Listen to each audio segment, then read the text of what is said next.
Hi friends, hi, how are you guys? It's been a while since I posted a video. I missed you guys so much. Today's video is Valentine's Day makeup look. I can't believe we're in the month of February already. The year is going really fast and Valentine is fast approaching. I associate Valentine with softness, love and peace. That's why I chose these eye colors. I wanted to keep the eye look quite soft, subdued, but at the same time colorful. Hopefully I achieved it. Enjoy. God bless. Bye.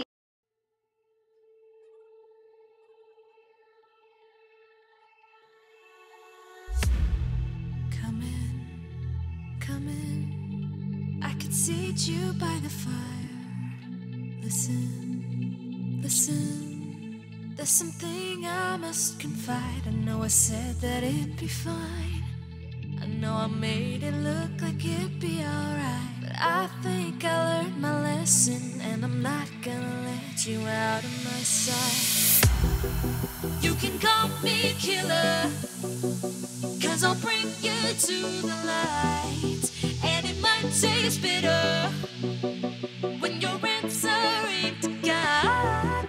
You can call me killer as you look into my eyes. Nothing but a sinner. You won't get away this time. You won't get away this time. You won't get away this time. You won't get away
by the fire. Listen, listen. There's something I must confide. I know I said that it'd be fine. I know I made it look like it'd be alright, but I think I learned my lesson, and I'm not gonna let you out of my sight. You can call me killer, 'cause I'll bring you to the light, and it might taste bitter when you're